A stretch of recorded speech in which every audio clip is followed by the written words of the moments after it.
कहानी की शुरुआत होती है एक घने जंगल को दिखाते हुए। एक आदमी पागलों की तरह भाग रहा था, इस उम्मीद में कि शायद उसे इस जंगल से भाग निकलने का कोई रास्ता मिल जाए, लेकिन ये जंगल इतना घना था कि यहाँ से बाहर जाने का कोई रास्ता नहीं नजर आ रहा था। यह आदमी सूरज को देखते हुए आगे बढ़ता है, लेकिन अब सूरज भी धीरे धीरे ढल रहा था, मगर इस आदमी ने भागना नहीं छोड़ा। भागते भागते एक पॉइंट आया जहाँ एक बोर्ड पर लिखा हुआ था पॉइंट ऑफ नो रिटर्न, यानी वहाँ से कोई वापस नहीं जा सकता। साथ ही इस बोर्ड पर नंबर 108B लिखा हुआ था। ये देखकर वो और भी ज्यादा परेशान हो जाता है। धीरे धीरे अंधेरा और बढ़ने लगा और पूरे जंगल में एक अजीब सा खौफ फैल गया। तभी अचानक एकदम से सारे परिंदे उड़कर वहाँ से चले जाते हैं। इस आदमी के कई मील के सफर के बाद भी उसे पूरे जंगल में कोई भी एक जंगली जानवर नहीं दिखाई दिया। न जाने ऐसा क्या था जिसे जंगली जानवर भी डर रहे थे। डर के मारे वह आदमी और भी तेजी से भागने लगा, लेकिन कई घंटों का सफर करने के बाद वह आदमी अचानक एक जगह पर आकर रुक गया और उसके चेहरे पर मायूसी छा गई, क्योंकि उसके सामने वही 108 नंबर वाला साइन बोर्ड था जिस पर लिखा हुआ था पॉइंट ऑफ नो रिटर्न। अब आदमी को समझ आया कि चाहे मैं जितना भी भागूं पर इस जंगल से निकल नहीं सकता, इसलिए अब वो वहाँ छुपने की जगह ढूंढने लगा, लेकिन वहाँ उसे छुपने के लिए कोई सेफ जगह नहीं मिली। इसीलिए अब वो पेड़ के ऊपर चढ़ जाता है, पर तभी उस पेड़ की टहनी टूट गई, जिससे वो आदमी काफी ऊंचाई से नीचे जमीन पर आ गिरा। पेड़ से गिरने के बाद वो बहुत ज्यादा जख्मी हो चुका था, उसे काफी गहरी चोटें आई। इससे पहले कि वो बेहोश हो जाता तभी अचानक जमीन हिलने लगी और अजीब सी गुराने की आवाजें आने लगी। वो आवाजें सुनकर आदमी के गले में सांसें अटक गईं। तभी अचानक कोई उसे खींच कर ले गया। खींचने वाला कौन था ये नहीं दिखाया गया, लेकिन हमें उस आदमी की दर्द भरी चीखें सुनाई दी गई। इस इंसिडेंट के 6 दिन बाद हमें शहर में मीना नाम की एक लड़की को दिखाया जाता है जो एक बर्ड शॉप में काम करती है। तभी उसका बॉस आता है और मीना को एक गोल्डन पैरेट को शहर से दूर एक जू में डिलीवर करने का ऑर्डर देता है। मीना बॉस की बात को मानते हुए अब उस पैरेट को डिलीवर करने जाती है। मीना गाड़ी में बैठकर अपने मोबाइल में उस जू का लोकेशन सेट कर लेती है और अपने सफर पर निकल पड़ती है। शहर से बाहर निकलने के बाद वो एक बोर्ड पर बहुत सारे लोगों के मिसिंग फोटोज देखती है, यानी वहाँ पर कई सारे लोग गायब हो चुके थे, लेकिन मीना उन पर ज्यादा ध्यान नहीं देती और आगे बढ़ने लगती है। आगे बढ़ते दौरान मीना शॉर्टकट लेते हुए जंगल के रास्ते से गुजरती है ताकि वो जल्दी से इस पैरेट को जू तक डिलीवर कर दें, और वो पहुंच गई जंगल के बीचों बीच। ये वही जगह है जहां हम पहले एक आदमी को गायब होते देख चुके हैं। वहां आकर मीना बुरी तरह से फंस चुकी थी। वो अपने मोबाइल पर मैप देखती है, लेकिन वहां मोबाइल के सिग्नल नहीं आ रहे थे और उसके कार का रेडियो भी काम नहीं कर रहा था। मीना अब वहां से वापस निकलने लगी, लेकिन अब उसे वहां से बाहर निकलने का रास्ता समझ नहीं आ रहा था। थोड़ी देर बाद मीना की गाड़ी भी खराब हो गई। मीना गाड़ी से बाहर निकलती है और उसे सामने लगा हुआ वही पॉइंट ऑफ नो रिटर्न वाला बोर्ड दिखाई देता है। मीना को कुछ समझ नहीं आता, इसीलिए वो पैरेट के पिंजरे को हाथ में लेकर आसपास मदद ढूंढने आगे चली जाती है, लेकिन वहाँ आसपास किसी भी मदद का नामो निशान तक नहीं था। उसके बाद वो वापस उस जगह पर लौट आती है जहाँ उसने अपनी गाड़ी खड़ी की थी, लेकिन वहाँ से उसकी गाड़ी गायब हो चुकी थी। ये देखकर वो बहुत ज्यादा परेशान हुई। उसे लगा कि शायद वो उस जगह पर नहीं आई है जहाँ उसकी गाड़ी खड़ी थी, बल्कि ये किसी दूसरी जगह पर आ गई है और उसकी गाड़ी कहीं दूसरी जगह में खड़ी है, क्योंकि इस जंगल का हर एक पॉइंट एक ही जैसा दिखाई दे रहा था। अब अंधेरा भी गहरा होता जा रहा था। एकदम से पहले की तरह ही सभी परिंदे इन पेड़ों से उड़ जाते हैं। मीना को अब डर लगने लगा था, क्योंकि जमीन भी जोर जोर से हिल रही थी। मीना को वहाँ आसपास किसी के होने का एहसास होता है। तभी अचानक मीना को दूर किसी का साया नजर आया। मीना भागते हुए उसके पीछे आई, पर उसे वहाँ कोई भी नहीं मिला। तभी अचानक मीना को एक बूढ़ी औरत भागते हुए दिखाई दी। मीना भी दौड़कर उसका पीछा करने लगी। वो उससे मदद मांग रही थी, लेकिन वो औरत रुकती नहीं, तेजी से भागती रहती है। एक बार फिर मीना इस बूढ़ी औरत का पीछा करती है। अचानक वो बूढ़ी औरत फिर से गायब हो गई। मीना जब उसे ढूंढते हुए और आगे बढ़ी तो उसे दूर जंगल में एक बड़ा सा कमरा दिखाई दिया। वो बूढ़ी औरत उस कमरे के दरवाजे को खोलकर मीना से कहती है, अगर जिंदा रहना चाहती हो तो जल्दी से अंदर आओ। ये सुनते ही मीना बिना सोचे समझे दौड़ते हुए उस कमरे की तरफ गई। मीना के अंदर आते ही उसने गेट को लॉक कर दिया। मीना देखती है कि ये कोई अजीब सा कमरा है जिसमें एक बहुत बड़ा सा मिरर लगा हुआ था। उस बूढ़ी औरत के साथ यहाँ 2 और लोग भी थे। मीना घबरा कर उन लोगों से पूछती है, ये कौन सी जगह है? इस पर उस बूढ़ी औरत ने जवाब दिया कि इस जगह को हम दी कोब कहते हैं। मेरा नाम है मैडलन, ये लड़की है कियारा और इस लड़के का नाम है डेनियल। बूढ़ी औरत मीना से कहती है कि अभी बातचीत का वक्त नहीं है, तुम जल्दी से हमारे साथ मिरर के सामने खड़ी हो जाओ, क्योंकि कोई हमें देखने आने वाला है। मीना पूछती है, आखिर हमें कौन देखने आ रहा है? तो वो बूढ़ी औरत उससे कोई जवाब नहीं देती। एकदम बाहर से अजीब सी आवाजें आने लगी। मीना डर के मारे पूछती है कि ये आवाज किस चीज की है? तो कियारा मीना को बताती है कि इन्हें हम वॉचर्स कहते हैं। वे शीशे के दूसरे ओर से हमें देख रहे हैं, पर हम उन्हें नहीं देख सकते। वे हर रात सूरज ढलने के बाद यहाँ आते हैं और हमें देखते रहते हैं जब तक सुबह का सूरज नहीं निकल आता। तभी शीशे के दूसरी तरफ से शोर आने लगा। मीना पूछती है, ये शोर कैसा है? उस बूढ़ी औरत ने बताया कि वॉचर्स तुम्हारे आने से खुश हैं, तुम्हें यहाँ देखकर तालियां बजा रहे हैं। मीना बुरी तरह से कंफ्यूज थी। वो जल्द से जल्द यहाँ से निकलना चाहती थी। मैडलिन जिन्हें वॉचर्स कह रही थी, न तो अब तक मीना ने उन्हें देखा और न ही किसी और ने देखा था। रात गुजर जाती है। सुबह होने पर ये लोग उस जगह से बाहर निकल आते हैं। मैडलिन बताती है कि वे वॉचर्स सिर्फ रात में ही बाहर निकलते हैं, दिन के वक्त हम लोग जंगल में आजाद घूम सकते हैं। मीना रात भर यही सोच रही थी कि कब सुबह होगी और जल्दी से मैं इस जंगल से बाहर निकल जाऊं। इसीलिए वह फौरन जंगल से बाहर निकलने का रास्ता ढूंढने लग जाती है। तब मैडलिन बाकी सबको उसे रोकने से मना कर देती है, जैसे कि वह जानती हो कि मीना इस जंगल से बाहर नहीं निकल सकती और वह जरूर वापस आएगी। बस मीना को जाते हुए मैडलिन बताती है कि तुम्हारा यह फैसला अच्छा नहीं है, इस जंगल से बाहर निकलने का कोई रास्ता नहीं है। रात होने से पहले हमें इस घर में वापस आना पड़ता है। अगर तुम लेट हो गई तो तुम अपनी जान से हाथ धो बैठोगी। मीना किसी की बात नहीं सुनती और अपने पैरेट को लेते हुए तेजी से आगे बढ़ती है। थोड़ा सा आगे बढ़ने पर उसे वही पॉइंट ऑफ नो रिटर्न वाला साइन दिखाई देता है। उसे देखकर वो घबरा तो गई, लेकिन उसने हिम्मत नहीं हारी और सूरज को देखकर सूरज की डायरेक्शन में आगे बढ़ती रही। पर जंगल से निकलने में कामयाब नहीं हो सकी। आगे चलकर रास्ता ही खत्म हो गया। मीना ने देखा कि वो एक पहाड़ के टॉप पर खड़ी है, जहाँ से आगे दूर दूर तक जंगल के सिवा कुछ भी नहीं था। इसीलिए वो मायूस होकर नीचे बैठ जाती है। तभी अचानक उसके कंधे पर किसी ने हाथ रखा। वो डर गई और जब उसने पीछे मुड़कर देखा तो वो बूढ़ी औरत मैडलेन थी। यहाँ मैडलेन उसे हौसला देती है और कहती है कि सिर्फ तुम ही नहीं जिसने यहाँ से निकलने की कोशिश की और हार गई। हम भी तुम्हारी तरह ही हार कर यहाँ रुके हैं। यहाँ से बाहर निकलने का कोई रास्ता नहीं। चलो मैं तुम्हें कुछ दिखाती हूँ। मैडलेन मीना को जंगल की तरफ लेकर जाती है। मैडलेन मीना से कहती है ये जंगल एक शिकारी है और हम सब उसका शिकार। अगर जिंदा रहना चाहती हो तो हमारे साथ ही रहो। मैडलेन उसे पॉइंट ऑफ नो रिटर्न वाले काफी सारे साइन बोर्ड दिखाती है जो कि जंगल के चारों तरफ गोल घेरे में लगे थे और उनके बीच में था उनका कमरा। मैडलेन बताती है कि ये हमारे घर से आधे दिन के फासले पर लगे हैं। अगर इसे आगे गई तो वापस लौटना मुश्किल हो जाएगा, इसलिए कभी भी यह तुम्हें नजर आए तो तुम इन्हें इग्नोर मत करना। मीना पूछती है ये सब किसने बनाया, तो वो जवाब देती है ये एक प्रोफेसर ने बनाया है, लेकिन अब तक उसे किसी ने देखा नहीं है। अब रात हो जाती है। ये लोग वापस उस घर के अंदर आ जाते हैं। हर रात वॉचर्स उन्हें देखने के लिए आते थे। आज कियारा नामी लड़की उनके सामने डांस करती है और कहती है ये सब उन्हें पसंद है। ऐसा नहीं था कि इन चारों को हर रात वॉचर्स के सामने खड़ा ही रहना पड़ता था। ये लोग जो चाहते वह कर सकते थे, बस ये लोग उनकी तरफ अपनी कमर नहीं कर सकते थे। ऐसा करने पर वो लोग बहुत ज्यादा गुस्सा हो जाते थे। रात में तो उन्हें सिर्फ वॉचर्स का मसला था, लेकिन दिन में भी उन्हें बहुत मुश्किलों का सामना करना पड़ता था। ये लोग जंगल से हर रोज अपना पेट भरने के लिए कुछ न कुछ शिकार करके लाते थे, जिससे उनका गुजारा हो जाता। अगले दिन कियारा और मीना दोनों जंगल में शिकार करने जाती हैं। मीना कियारा से पूछती है कि आखिर ये वॉचर्स चाहते क्या हैं। कियारा बताती है मुझे भी कुछ खास नहीं पता, लेकिन मैडलाइन कहती है कि ये वॉचर्स हमें देखते हैं, हमें ऑब्जर्व करते हैं, लेकिन अगर हमने वॉचर्स को देखा तो हम पागल हो जाएंगे क्योंकि वॉचर्स बहुत ही खूंखार दिखते हैं। कियारा अब उसे एक गड्ढा दिखाती है और कहती है ऐसे बहुत से गड्ढे इस जंगल में मौजूद हैं। दिन के वक्त सारे के सारे वॉचर्स उन गड्ढों में रहते हैं और रात में वो यहाँ से बाहर निकल आते। दिन के वक्त ये लोग इसलिए बाहर नहीं आ सकते क्योंकि सूरज की रोशनी उनकी स्किन जलाती है। कियारा मीना को बताती है कि वो 5 महीने पहले अपने पति के साथ इस जंगल में आई थी और तब से वो दोनों यहाँ फंसे हुए थे। पर आज से 6 दिन पहले मेरा पति जंगल में रास्ता ढूंढने निकला है। मुझे उम्मीद है कि वो जरूर वापस आएगा और हम सबको यहाँ से सेफली ले जाएगा। यहाँ हमें मालूम होता है कि असल में कियारा का हस्बैंड वही आदमी था जिससे हमने मूवी के स्टार्ट में देखा था, जिसे कोई यहाँ से खींच कर ले गया और अब वो मारा जा चुका है। इस तरह से बातें करते हुए ये दोनों कमरे के पास वापस लौट आए। यहाँ मैडलेन ने मीना को 3 रूल समझाती है जिंदा रहने के लिए। सबसे पहला ये कि वो रात के वक्त घर का दरवाजा नहीं खोलेगी। दूसरा, रात में वो आईने की तरफ अपनी कमर नहीं करेगी। और तीसरा ये कि दिन के वक्त वो उन गड्ढों के पास नहीं जाएगी और जितना हो सके रोशनी में रहेगी। जब तक तुम इन रूल्स को फॉलो करोगी तब तक तुम जिंदा रहोगी। लेकिन मीना को मैडलाइन की बातों पर बिल्कुल भी भरोसा नहीं होता। अब उस रात मीना इन वॉचर्स के बारे में जानना चाहती थी, इसीलिए वो शीशे के साथ कान लगाकर आवाजें सुनने की कोशिश करती है। जब उसे कुछ सुनाई नहीं देता तो मीना को मैडलाइन की बताई गई वॉचर्स की बातें फेक लगने लगती हैं। इसलिए वह रूल्स को तोड़ते हुए अपनी कमर को शीशे की तरफ करके सो जाती है और ऐसा करने पर इन वॉचर्स को गुस्सा चढ़ जाता है। वो लोग जोर जोर से उस शीशे को मारने लग जाते हैं। शोर से मैडलाइन भी उठ जाती है और वह जल्दी से मीना को शीशे की तरफ खड़े रहने को कहती है और तब जाकर वो वॉचर्स का गुस्सा शांत होता है। यानी जब इंसान वॉचर्स को अपनी पीठ दिखाते हैं तो वह उसे खुद की इंसल्ट मानने लगते हैं। ये रात भी गुजर जाती है और अगले दिन मीना डेनियल के साथ शिकार पर निकलती है। वो डेनियल से पूछती है क्या आज तक तुमने किसी वॉचर को देखा है, जिस पर डेनियल ने जवाब दिया कि मैंने भी आज तक वॉचर्स को नहीं देखा और जो भी वॉचर्स को देखता है वो जिंदा नहीं बच पाता। तब मीना डेनियल को समझाती है कि मुझे लगता है कि ये सब मैडलाइन की बनाई हुई कहानियां हैं जिसके अंदर वो हमें फंसा रही है। हमें जरूर उन गड्ढों को जाकर चेक करना चाहिए, शायद हमें यहाँ से बाहर जाने का कोई रास्ता मिल जाए। डेनियल भी यहाँ रहकर बहुत ज्यादा तंग हो चुका था और वो भी किसी तरह से रास्ता ढूंढकर इस जंगल से भाग निकलना चाहता था। इसलिए वो मीना की बात मान लेता है और वो दोनों गड्ढे के पास पहुंच जाते हैं। अब मीना अपने आप को रस्सी से बांधकर इस गड्ढे के अंदर उतरती है। रस्सी का दूसरा सिरा डेनियल ने पकड़ा हुआ था ताकि अगर मीना को कुछ भी हो वो जल्दी से मीना को बाहर की तरफ खींच ले। मीना नीचे गड्ढे में पहुंच जाती है जहां उसे बहुत सारा इंसानों का सामान मिलता है। मीना उस सामान को इकट्ठा कर लेती है। ये सारा सामान उन लोगों का था जो जंगल में वॉचर्स के शिकार हो चुके थे। डेनियल रस्सी के सहारे कैमरा, साइकिल और जरूरत का सारा सामान को बाहर ले आता है। मीना अब नीचे इंतजार करती है कि डेनियल कब रस्सी नीचे फेंकेगा और मैं ऊपर चली जाऊंगी। और इससे पहले कि मीना उस गड्ढे से बाहर निकल पाती उसे गड्ढे के अंदर किसी के आने की हलचल सुनाई देती है। मीना जल्दी से डेनियल को रस्सी नीचे फेंकने की आवाज देने लगती है, लेकिन तभी मीना को पकड़ने के लिए एक वॉचर का हाथ बढ़ने लगता है। पर मीना धूप में खड़ी थी, इसलिए जब उस वॉचर के हाथ पर सूरज की रोशनी पड़ी तो उसका हाथ जलने लगा। इतने में डेनियल ने नीचे मीना के पास रस्सी फेंकी और मीना फौरन जल्दी से बाहर निकल आई। मीना पूरी तरह से डर गई थी। ये लोग उस सारे सामान को लेकर अपनी सेफ हाउस में आ गए जहाँ मैडलेन ने उससे पूछा ये सामान तुम्हें कहाँ से मिला। ये लोग झूठ बोल देते हैं कि ये सामान उन्हें इस जंगल से मिला। मैडलेन को इस जंगल में रहते हुए बहुत अरसा गुजर चुका था। वो जानती थी कि ये सामान उसे जंगल से नहीं बल्कि एक गड्ढे से मिला होगा। वो मीना से पूछती है बताओ तुमने गड्ढे के अंदर क्या देखा, लेकिन मीना उसे कुछ नहीं बताती। ये लोग बहुत खुश थे कि आज रात ये लोग वॉचर्स को देख पाएंगे क्योंकि मीना को गड्ढे के अंदर एक कैमरा मिला था। डेनियल किसी तरह जुगाड़ करके उस कैमरा को टीवी के साथ अटैच कर लेता है ताकि ये लोग भी टीवी पर वॉचर्स को देख पाए। मैडलेन बार बार उन्हें समझाती है कि ये तुम लोग गलत कर रहे हो, लेकिन ये दोनों उसकी एक बात भी नहीं सुनते। आज रात ये लोग वॉचर्स के इंतजार में बैठे थे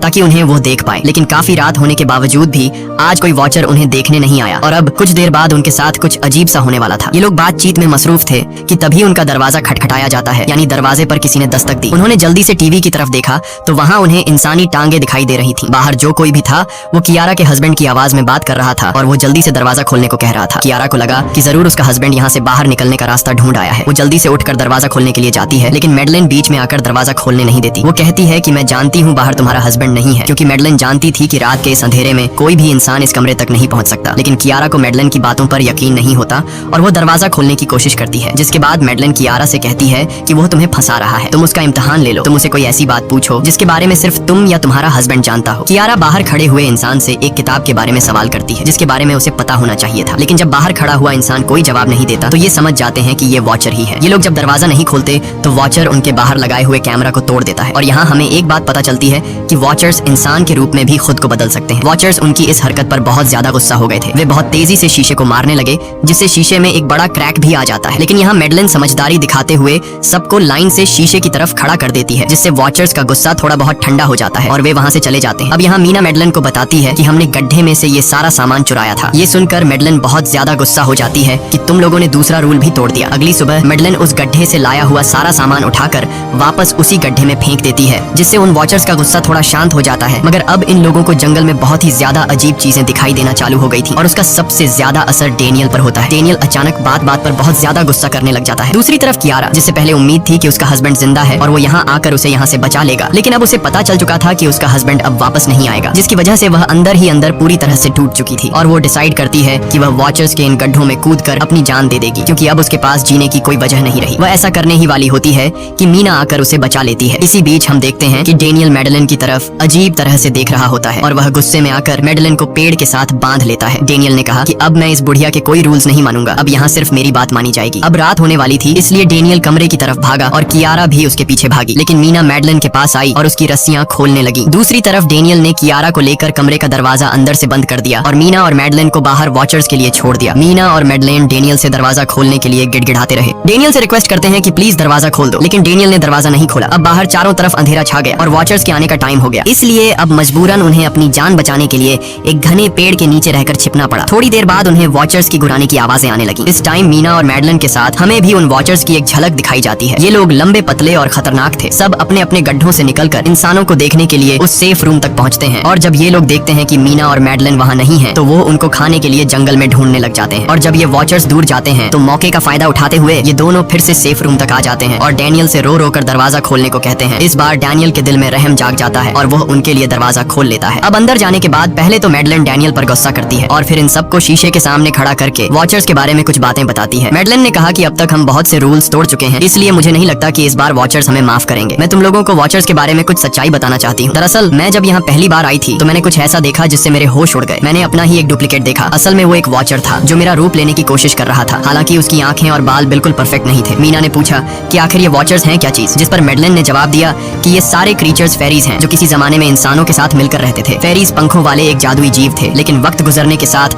इंसानों को फेरीज की शक्तियों से डर लगने लगा, इसीलिए इंसानों ने फेरीज को खत्म करने का सोचा। इंसानों की तादाद ज्यादा थी, इसलिए फेरीज इंसानों का मुकाबला नहीं कर पाए। इंसानों ने इन फेरीज को जंगल में एक बहुत बड़े गड्ढे के अंदर कैद कर लिया और उन्हें श्राप से हमेशा हमेशा के लिए इस गड्ढे में बंद कर दिया। उसके बाद फेरीज कई 100 सालों तक उस गड्ढे में कैद रहे, लेकिन फिर वक्त के साथ उन्होंने जमीन के अंदर खुदाई करके निकलने के रास्ते बना लिए। आज वही फेरीज वॉचर्स के रूप में गड्ढों से निकलकर हमारे सामने आते हैं। हालांकि कई 100 सालों तक जमीन के अंदर रहने की वजह से उन्होंने अपने पंख और जादुई शक्तियां खो दी और साथ ही उन्हें सूरज की रोशनी से तकलीफ होने लगी, लेकिन अब भी उनमें रूप बदलने की शक्ति है। इस पर डैनियल ने मैडलिन से पूछा कि ये वॉचर्स हमसे क्या चाहते हैं और ये हर रात हमें देखते क्यों हैं, जिस पर मैडलिन ने बताया कि ये वॉचर्स एक बार फिर से जंगल से निकलकर इंसानों के बीच रहना चाहते हैं, लेकिन अपने असली रूप में ये इंसानों के बीच नहीं रह सकते। इसीलिए उन्होंने हमें यहाँ रखा हुआ है ताकि हमें देखकर हमारा रूप ले सकें और हमसे आज के दौर के तौर तरीके सीखकर इंसानों के बीच रह सकें। मैडलिन ये सब बातें बता ही रही थी कि अचानक सभी वॉचर्स वापस लौट आए और जब वॉचर्स को पता चलता है कि मैडलिन और मीना वापस अपने कमरे में आ गए हैं तो वो सब गुस्से से भड़क उठे और दरवाजा तोड़ने की कोशिश करने लगे। इन चारों ने टेबल को खींचकर दरवाजे के सामने रख दिया ताकि दरवाजा वॉचर्स तोड़ न सके, लेकिन वॉचर्स की ताकत काफी ज्यादा थी और इन चारों को पता चल चुका था कि जल्द ही वॉचर्स अंदर आ जाएंगे और उन्हें मौत अपनी आंखों के सामने दिखाई दे रही थी। तभी उन्होंने देखा कि टेबल को घसीटकर दरवाजे तक ले जाने की वजह से कारपेट पलट गई है। जब उन्होंने कारपेट हटाया तो उन्हें नीचे एक बड़ा लोहे का गेट नजर आया। उन्होंने जल्दी से गेट खोला तो उन्हें पता लगा कि नीचे एक बहुत बड़ा बंकर है। ये लोग जल्दी से उस बंकर के अंदर घुस गए और ऊपर से लोहे का गेट बंद कर दिया। ये लोग इस बात को लेकर परेशान थे कि ये बंकर यहाँ पर मौजूद था और इन लोगों को पता भी नहीं चला। इस बंकर के नीचे बहुत फैसिलिटीज थी, हजारों दिन का खाना, एक कंप्यूटर और भी बहुत सारा जरूरत का सामान रखा था। मीना जानना चाहती थी कि आखिर ये जगह किसने बनाई, इसीलिए वो उस कंप्यूटर को ऑन कर लेती है। उस कंप्यूटर में बहुत सारा डेटा सेव था, जिसे खोलने पर उन्हें पता चलता है कि ये सारी जगह प्रोफेसर मार्टिन ने बनाई थी। असल में प्रोफेसर को इन क्रीचर्स के बारे में पता था। वो इन वॉचर्स पर रिसर्च करना चाहता था, इसीलिए उसने ये बंकर बनाया था। पैसों का लालच देकर वो दूसरे इंसानों को काम के लिए यहाँ लेकर आता था और रात के वक्त मजदूरों को ऊपर कमरे में छोड़कर खुद यहाँ आकर छुप जाता था और वो वॉचर्स फिर उन इंसानों को खा जाया करते थे। अगली वीडियो में डॉक्टर मार्टिन बताते हैं कि उनकी रिसर्च के दौरान उन्हें एक सबसे अलग फेरी मिली जो रोशनी में भी उन गड्ढों से बाहर आ सकती थी। डॉक्टर बताता है कि उस वॉचर ने एक बच्ची का बिल्कुल परफेक्ट रूप ले लिया था जिसे कोई पहचान नहीं सकता था। वो बहुत अच्छी थी, उसने डॉक्टर मार्टिन को मारा नहीं। डॉक्टर मार्टिन उसे यहाँ ले आया। तभी प्रोफेसर ने कैमरा को दूसरी तरफ मोड़ा। तब उन्होंने देखा कि प्रोफेसर ने उस छोटी सी बच्ची के रूप में आए वो क्रीचर को पिंजरे में कैद कर लिया है। पता नहीं डॉक्टर उसके साथ कौन सा एक्सपेरिमेंट करने वाला था। उस कंप्यूटर में बहुत सी वीडियोस थी और हर वीडियो में कुछ न कुछ बताया हुआ था। मीना बस ये जानना चाहती थी कि आखिर में क्या हुआ, इसीलिए वो सबसे आखिरी वीडियो प्ले करती है जिसमें वह देखती है कि प्रोफेसर खुद को और उस फेरी को मारने वाले हैं। मरने से पहले वह इस जंगल में फंसे हुए लोगों के लिए यहाँ से निकलने का रास्ता बता देता है और कहता है कि शाम में जिस डायरेक्शन में परिंदे भागते हैं उस डायरेक्शन में भागने से वे लोग इस जंगल से निकल सकते हैं। उसने इस रिकॉर्डिंग मैसेज में कहा था कि अगर कोई इस जंगल से निकलने में कामयाब हो गया तो यूनिवर्सिटी में जाकर मेरी सारी रिसर्च तबाह कर देना। मैंने यहाँ आकर बहुत बड़ी गलती कर दी। उसके बाद प्रोफेसर ऊपर चले गए और फिर 2 गोलियों की आवाज आई जिससे उन्हें समझ आया कि प्रोफेसर ने पहले उस फेरी को मारा और फिर खुद को गोली मार दी। वेल, आज रात ये चारों बहुत खुश थे क्योंकि उन्हें इस जंगल से जान छुड़ाने का रास्ता मिल गया था। अगली सुबह सभी लोग अब बंकर से बाहर निकलते हैं तो देखते हैं कि उनका सेफ हाउस उन वॉचर्स ने पूरी तरह तबाह कर दिया है और आज के दिन उन्हें लाजमी इस जंगल से निकलना होगा वरना ये लोग मारे जाएंगे क्योंकि रात को अब उनके पास छिपने के लिए कमरा भी नहीं बचाता। ये लोग अब यहाँ जंगल से निकलने के रास्ते में बढ़ने लगते हैं। वो परिंदे जिनके बारे में प्रोफेसर बता रहे थे वे तो शाम को उड़ने वाले थे, लेकिन उन्हें शाम होने से पहले जंगल से बाहर निकलना था। इसलिए मीना अपने पास मौजूद पैरट को आजाद कर देती है। जिस डायरेक्शन में वह उड़ता है उसी डायरेक्शन में ये लोग चलने लग जाते हैं। चलते हुए रास्ते में ही उन्हें एक कब्र मिली। मैडेलिन उस कब्र को देखकर बताती है कि एक वक्त था जब ये लोग इंसानों के साथ रहते थे, लेकिन इंसानों ने उनके साथ बहुत बुरा किया, धोखा किया और उन्हें यहाँ जंगलों में फंसाकर खुद चले गए। कई घंटे सफर करने के बाद ये लोग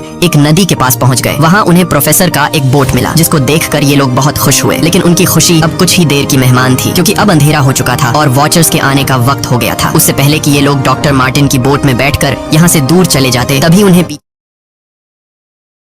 का हस्बैंड था जो मदद के लिए चिल्ला रहा था। वो बहुत ही जख्मी हालत में था। बाकी सब बोट में बैठ चुके थे, इसलिए डेनियल अकेला उसकी मदद के लिए गया। डेनियल कियारा के हस्बैंड को खींचकर बोट की तरफ लाने लगा, लेकिन तभी ये लोग बोट से देखते हैं कि डेनियल जिसकी मदद करने गया वह कोई इंसान नहीं बल्कि एक वॉचर है जिसने उनके सामने ही डेनियल का रूप ले लिया। वो लोग कुछ भी नहीं कर पा रहे थे। अब उस वॉचर ने डेनियल को मार दिया। उन्हें इस बात का पता था कि वॉचर्स इस नदी को पार नहीं कर सकते हैं और फाइनली ये लोग खुद इस नदी को पार करके शहर तक पहुंच जाते हैं। और कहानी में असल ट्विस्ट इसके बाद आया। शहर पहुंचने के बाद ये तीनों अलग अलग रास्तों पर चले गए और कुछ दिनों बाद अब मीना जल्दी से डॉक्टर मार्टिन के कहने के मुताबिक उनके यूनिवर्सिटी में उनका सारा डेटा खत्म करने के लिए आई। उससे पहले कि वह उनका रिसर्च डेटा डिलीट कर देती तभी उससे वहाँ एक टेप रिकॉर्डर मिला और उस टेप रिकॉर्डर से मीना को एक नया राज मालूम हुआ। जब हजारों साल पहले इंसान और फेरीज एक साथ रहते थे तो तब उनकी शादी भी हुआ करती थी। इंसान और फेरी के मिलन से जो बच्चे पैदा होते थे उनमें इंसान और फेरी दोनों के गुण होते थे। उन्हें हाफलिंग्स कहा जाता था। उन हाफलिंग्स में एक खासियत थी कि वे रूप बदलने में इतने माहिर होते थे कि वे किसी मरे हुए इंसान का रूप भी बदल सकते थे। प्रोफेसर का मानना था कि जब इंसानों ने फेरीज को जंगल के अंदर गढ़ों में कैद कर लिया था तब हाफलिंग इंसानों के बीच अपना रूप बदलकर चुपके से रहने लगे और वो आज भी किसी न किसी रूप में इंसानों के बीच मौजूद है। मीना जब प्रोफेसर के ऑफिस में आई और वहाँ पर जांचबीन करने लगी तो वहाँ उसके हाथ कुछ ऐसी तस्वीरें लगी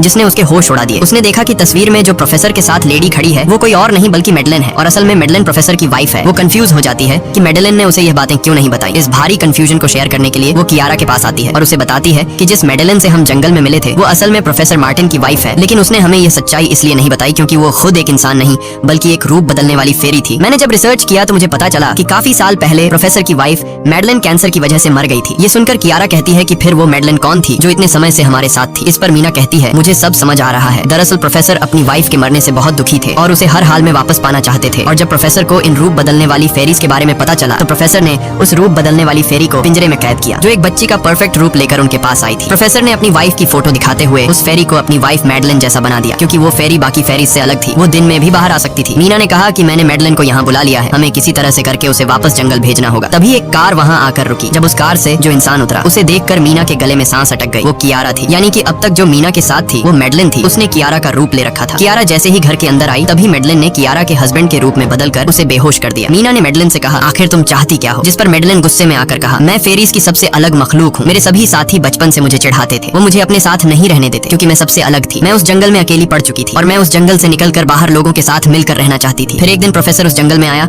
उसने मुझे पिंजरे में कैद कर लिया। उसने मुझसे कहा कि अगर मैं उसकी वाइफ का रूप ले लूं तो वह मुझे जंगल से बाहर ले जाएगा। मैंने उसकी बात मान ली। प्रोफेसर ने मुझे मैडलेन की सारी बातें सिखाई और बाद में उस धोखेबाज प्रोफेसर ने मुझे मारने की कोशिश की, लेकिन उससे पहले कि वो मुझे मार पाता मैंने उसे ही मार डाला। तुम इंसान कभी भी भरोसे के लायक नहीं थे और न ही रहोगे। अब तुम भी मेरी सच्चाई जान चुकी हो, इसलिए तुम्हें भी मरना होगा और तुम्हें मारने के बाद मैं तुम्हारे रूप में इंसानों के बीच रहूंगी। यह कहकर मैडलेन ने मीना का रूप ले लिया और उसका गला दबाकर उसे मारने लगी। तब मीना ने मैडलेन से कहा कि क्या प्रोफेसर ने तुमसे यह नहीं कहा कि तुम क्यों दिन में निकल सकती हो? असल में तुम हाइब्रिड हो, आधी इंसान और आधी फेरी, इसीलिए तुम इंसानों और फेरीज के बीच रह सकती हो। मुझे पता है कि दुनिया में अकेला रहना कैसा होता है, लेकिन तुम अकेली हाफलिंग नहीं हो। तुम्हारे जैसे और भी हाफलिंग्स हैं जो किसी न किसी रूप में इंसानों के बीच रह रहे हैं। इस सच्चाई का पता चलते ही मैडलेन का शरीर अचानक अपने असली रूप में आने लगा। देखते ही देखते उसके पंख निकल आए, जिसके बाद वो मीना को यहीं पर छोड़कर यहाँ से उड़ जाती है। इसके बाद कुछ हफ्तों के बाद का सीन दिखाया जाता है जहाँ मीना अपनी सिस्टर के साथ रहने लगी है। उसने अपनी सिस्टर को बताया कि शायद वो फेरी अभी भी मेरा पीछा कर रही है। तब मीना की सिस्टर उसे कहती है कि तुम डरो मत, ऐसा कुछ नहीं है। और कहानी के एंड में हम एक छोटी बच्ची को देखते हैं जो कि उस वक्त मीना के घर के नीचे खड़ी थी। ये कोई और नहीं बल्कि मैडलेन थी, जो अब उनके दुनिया में उस रूप में रह रही है। और इसी के साथ ये कहानी खत्म हो जाती है।